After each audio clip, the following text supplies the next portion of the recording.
বাবুরে। আসসালামু আলাইকুম। কেমন আছেন আমার আপুরা ভাইয়েরা? এগুলা দেখতেছি কেন জানেন? এই যে এখানে মানে গাজরগুলা নিছি। আসলে কিছু কিছু জিনিস ভালো করে না দেখলে ঠগে। এই যে দেখছেন, এই গাজরগুলো একদম পচা পড়েছে। এই যে যাক, সবসময় যে ভালো করবো এমন কোনো কথা নেই। মাঝে মাঝে একটু মানে এলোমেলো হয়ে যায় খরচ। মোটামুটি গাজরগুলো, এখানে 1 কেজি গাজর আনছি। আমার মন চাইছে যে শসা দিয়ে গাজর দিয়ে, তারপরে টমেটো দিয়ে, তার কাঁঠালের যে মুচি হয় ওই মুচিগুলা দিয়ে যে একটু বানানি বানাবো, তার জন্য এগুলো আনছি। এখনো বানাই নেই, মাত্র আনলাম। এগুলা বাজার থেকে কিনে আনছি। দেখি কালকে কি করা যায়। আমি যে একসাথে নিয়ে নিচ্ছি, এগুলা তো সবগুলা টুকরির মধ্যে আটবে না। আমার কাছে এগুলা মাঝে মধ্যে তেঁতুল দিয়ে বানানি বানাইতে খুব ভালো লাগে। শসা আর নাই, 5টা শসায় মানে এগুলো ক্ষীরা বলে, আমাদের দেশে ক্ষীরা বলে। আমি বারবার কিন্তু শসা বলে ভুল করি, আপনারা মনে কিছু করবেন না। বলতে উঠে তো মানুষের মধ্যে হয়। আমি আসলে অনেক সময় কথা বলতে যাই, একটু হোঁচট খেয়ে যাই। আমি না, অনেকে এরকম হয়। যাক, তো আমার এই কথার ভুল ত্রুটি ধরবেন না, মনে কিছু করবেন না আমার ভাইয়ারা আপুরা।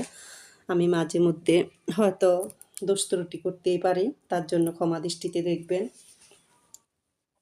আর সবসময় আমার ভিডিওগুলো আপনাদের সামনে গেলে আপনারা দেখবেন, কারণ একজনের পিছে একজনে যদি আপনার ছবি দেখে বা ভিডিও দেখে লাইক কমেন্ট করে, তাহলে তার সাথে হয়তো অন্যজনও ভাইরাল হইতে পারে, অন্যজনের সাথে অন্যজনের এঙ্গেজমেন্ট হইতে পারে, তারপরে ফলোয়ার বাড়তে পারে। কারণ লাইক কমেন্ট যদি আপনি না করেন তাহলে ফলোয়ার বাড়বে না, আপনি এঙ্গেজমেন্ট পাবেন না, তারপরে আপনাকে চিনবে না, পরিচয় হবে না। এইভাবে তো আমরা এগিয়ে যেতে হবে, তাই না? তো একটু একটু ভিডিও করতেছি, কথার ফাঁকে ফাঁকে আপনাদেরকে দেখাইতেছি যে আজকে যেগুলা মানে বাজার থেকে করার মানে কথা ছিল সেইগুলো আমি পাই নাই। আমি করলার জন্য মানে চাইছি, করলা পাই নাই।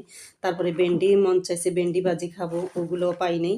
তো না পাওয়া শর্তে আমি কাঁচামরিচ, মানে কাঁচামরিচ তো লাগবে অবশ্যই ঘরে, ধনে পাতা, কাঁচামরিচ, গাজর, শসা এগুলা নিয়ে আসছি। এত বেশি কাঁচা তরকারি আজকে আনি নাই, কারণ কি কাঁচা তরকারি কয়েকদিন পরে আনবো, এগুলো বেশি দিন আবার ঘরে থাকে না।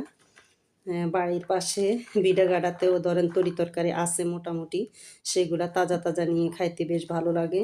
এই জন্য বাজার থেকে তেমন কিছু আনি নাই, যখন দরকার হবে তখন আনবো। যেগুলো প্রয়োজন ছিল সেগুলো তো পাইনি। তো এইগুলো এখন আমি বাছি বাছি নিতেছি, আলাদা করতেছি।